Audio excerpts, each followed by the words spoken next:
Salut! Alors aujourd'hui j'avais envie de vous parler de 5 secrets de beauté à absolument savoir. Enfin en tout cas moi je pense que c'est important de les savoir. Avant toute chose je voudrais faire une toute petite parenthèse. Je voudrais remercier les 3/4 des gens qui me suivent et qui sont toujours très gentils dans les commentaires, même et surtout quand ils ne sont pas d'accord avec moi. Alors le premier secret de beauté dont je voudrais vous parler, c'est quelque chose qui me tient vraiment à cœur parce que c'est quelque chose que je lis régulièrement dans les commentaires. Ça paraît très basique, hein, et je sais qu'il y a plein de gens qui vont me dire « Mais Laurette, ça tombe sous le sens ». Ouais, mais apparemment ça tombe pas sous le sens pour beaucoup de gens. Quand vous achetez un produit, laissez-lui sa chance au produit. Ce qui me tue, c'est que des fois je lis des commentaires de gens qui me disent « Ah ben tiens Laurette, moi j'ai acheté telle huile ou j'ai acheté tel produit. Ça fait une semaine que je l'utilise, ça ne me fait rien ». Les enfants, vous pouvez pas vous attendre à ce qu'une crème ait un effet sur vous au bout d'une semaine. Le pot, il est fait pour 1 mois, voire 2 mois. Utilisez-le pendant 1 mois ou 2, et après, vous pourrez avoir votre propre opinion. En plus, si vous avez dépensé de l'argent pour ça, franchement, ne dépensez pas votre argent pour rien. Utilisez le produit jusqu'au bout. Maintenant, si vous faites une allergie, il est bien évident que là, le produit, il faut l'arrêter. On est d'accord. Ça, vraiment, j'insiste, mais j'ai l'impression qu'il y a beaucoup de gens qui s'attendent à des produits miracles. Si je vous dis par exemple, ce produit est excellent, mais ce produit, je ne l'ai pas essayé 5 jours. Ce produit, je vais l'avoir essayé 2 mois, 3 mois, 1 mois, peu importe. Regardez les résultats que ça peut avoir sur vous au bout d'un certain temps. Ne vous fiez qu'à votre avis à vous, mais au bout d'un certain temps. Là, je crois qu'il y en a qui vont se dire « Ah Laurette, c'est bon, là, elle nous a saoulés. » Ouais, mais je crois que c'était vraiment important de rappeler ce point-là.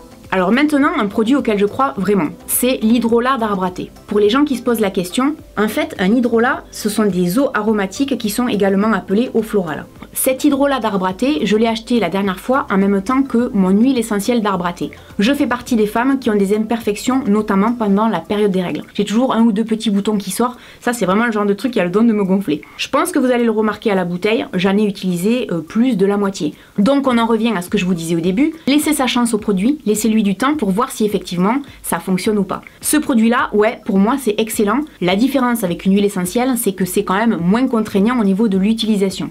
Là, je le mets sur un coton, je l'applique sur ma peau une fois que je suis démaquillée, que le visage est bien nettoyé. Je l'applique comme ça et après j'utilise ma routine habituelle qui en ce moment est composée de crèmes de chez Dr Pierrico, etc. Je l'ai inclus dans ma routine matin et soir et j'ai vraiment noté une différence. J'ai remarqué par exemple que effectivement les pores étaient un peu plus resserrés. J'ai remarqué également que sur la zone T j'avais un petit peu moins de points noirs. Et surtout l'avantage c'est que contrairement à l'huile essentielle d'arbre à thé dont l'odeur gêne quand même pas mal de gens, là je trouve que ça sent rien du tout. Alors il y a peut-être des gens qui vont me dire ah non moi je trouve que ça sent mauvais, moi je trouve pas. Mais après, bon, ça c'est chacun. Hein. Alors pour les peaux sèches, apparemment il est recommandé d'utiliser de l'eau de bleuet pour les imperfections.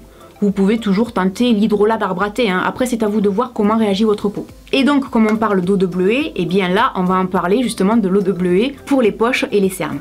Alors les poches et les cernes, il existe tout un tas de produits dans le commerce qui sont vraiment très bien. L'eau de bleuet est quand même réputée pour être excellente, notamment en ce qui concerne les yeux. Si vous avez des fatigues oculaires, vous pouvez vous faire des petites compresses comme ça sur les yeux que vous laissez à peu près 5-10 minutes. Ça fait du bien aux yeux, ça les décongestionne, ça leur fait du bien. Moi ce que je fais régulièrement, c'est que je mets un peu d'eau de bleuet sur les yeux et avec un coton comme ça j'essuie délicatement. Sachez que vous pouvez tout à fait imbiber des cotons d'eau de bleuet et vous les laissez poser là en dessous pour estomper les poches et les cernes. Ça c'est excellent. Là par exemple je vous donne une idée de produits que vous pouvez acheter en parapharmacie.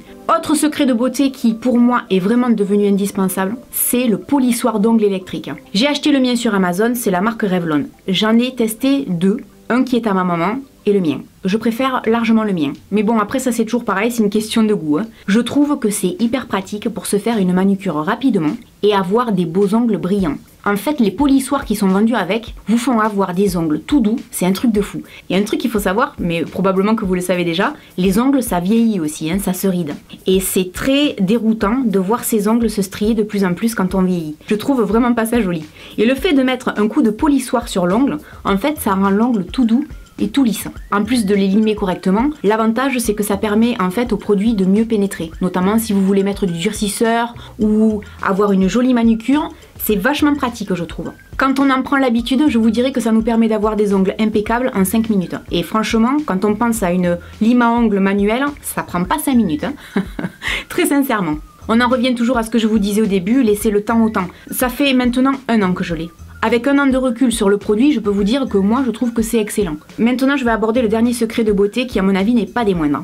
On va parler des cheveux et notamment du cuir chevelu. Je vous dirais que c'est un secret de beauté qui vient en complément de l'huile de serpent. J'ai fait une vidéo spéciale là-dessus. Attention, ça ne contient aucun serpent. Ne vous fiez pas au titre de la vidéo. C'est pas un titre racoleur, lui il porte vraiment ce nom-là, c'est pas moi qui l'ai inventé. Je sais que vous avez été très nombreuses à me dire que vous l'aviez testé et que vous l'aviez adoré. Et ça me fait bien plaisir parce que moi c'est pareil. Et donc je voulais vous dire que le secret de beauté pour avoir des beaux cheveux, en plus de prendre soin de ses cheveux avec des shampoings, des soins, etc., c'est de prendre soin de son cuir chevelu. Et notamment avec des gommages. Vous pouvez utiliser les produits que vous voulez. Moi là je vous montre un produit que j'utilise régulièrement. Vous pouvez utiliser du sel, vous pouvez utiliser du sucre, ça c'est à vous de voir ce que vous avez envie de faire. C'est un produit que j'apprécie notamment parce qu'il me donne une sensation de fraîcheur et c'est très appréciable une fois qu'on a nettoyé son cuir chevelu de sentir qu'on a débarrassé son cuir chevelu des impuretés. C'est vachement important en fait, je vous dirais que c'est comme le visage, il faut nettoyer le cuir chevelu des impuretés parce qu'on en a, c'est inévitable.